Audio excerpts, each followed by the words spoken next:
people, I think people outside of the South Pacific will not know how tight the ties are between New Zealand and how much of an influence that New Zealand does have on the South Pacific. It does. Like, I think one thing that I've noticed when I've travelled around the Pacific is New Zealand is much more liked than Australia. And during the coups in the Solomon Islands, they had a civil war there, and it was pretty volatile. And I used to always make sure I wore a hat with a Kiwi on it, because we were liked and the Aussies were widely hated. And for quite a good reason, to be fair. Like, there was a bit of racism amongst their guys. But they'd see you and they go, Kiwi, Kiwi, and they loved our Kiwi soldiers who were up there helping to keep the peace. So I'd always make sure I wore one. I was quite lucky because I had cousins on both sides of the militia, so they put, I was protected, sort of thing. But it was pretty volatile times there too. How comes? I know Papua New Guinea Australia has a big influence on them as well. Is that because they're closer to them? Yeah, 100%. Yeah. And also, Papua New Guinea has a lot of resources, like. It's a very rich country resource-wise, and unfortunately the people haven't been the ones to benefit from that, but Australia's gone in and they have a lot of business interests there, and they do put in a lot of aid to the country, and they do come to the rescue when they're most needed. So at the moment there's a COVID crisis in Papua New Guinea. They reckon that it's possibly as many as 1 in 3 people could have it. And so Australia sent in teams, medical teams, and they've taken vaccinations over as well.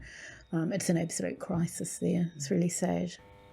As a Pacific correspondent, are you concerned or interested in the Chinese influence out there? Very. And because I think COVID's like taken that story away from everyone's minds. And I've done quite a lot of stories on the Chinese influence in the Pacific. I've done quite a lot over the years. I've done quite a few. And it is a big issue because of the different way that the Chinese work in the Pacific. And they're very incredibly clever people, and they play a long game. And I think because we're going to have a shortage of resources in the years to come, it is going to be a big issue. So, for example, last year Kiribati swapped from Taiwan to China, diplomatic allegiance, and we also saw the Solomon Islands swapping. And Kiribati has its EEZ is 3.5 million square kilometres, and it spans all 4 parts of the globe. It's the only country in the world to go north, south, it's on the equator. And the fishing resources there are huge. And also the issue that you've got in Kiribati is that its maritime borders with the US. And so it's a very valuable place, Kiribati. And now the Chinese influence, they've offered to help develop. And there's nothing wrong with that. It's good, but it's got to be managed well. And it's got to be for the benefit of Kiribati, not for the benefit of China. But, it's got to be said that Kiribati has been alone for a long time. Where's the US been? Where's New Zealand? And New Zealand puts in a bit of aid into Kiribati, but our relationships should have been stronger. And China, to its credit, has, they've gone, they've gone, we can help you. We'll give you this. And we'll be a good development partner for you. And so I have grave fears for the future for our little region. But at the same time, China were the ones who stepped up. I see Michael Field has been giving a close eye on the fishing. Yeah, I've got very grave fears about the fishing.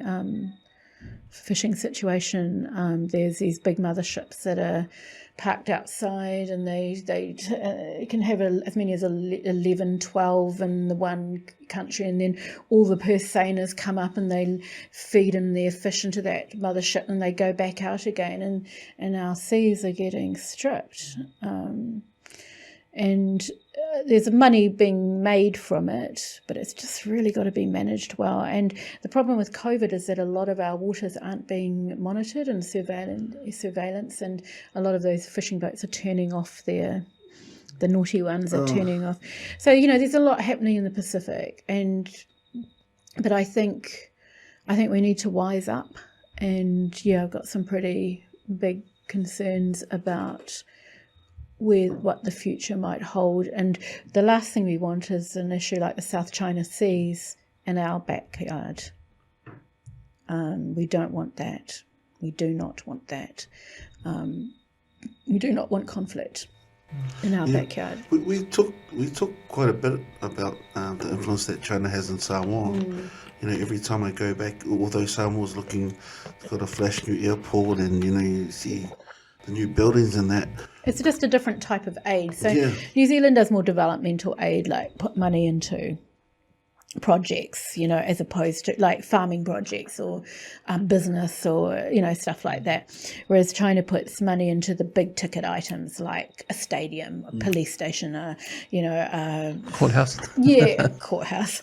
And sometimes and they bring in their own workers, they bring in their own materials, and it's good for China, but not so much. It makes the politicians look good in that country, and that makes them look good because they can say, I bought, stadium is amazing. I brought this to the table, sort of thing. But nothing is in this life is free, and that's not what aid's about. Aid comes usually with strings attached, so.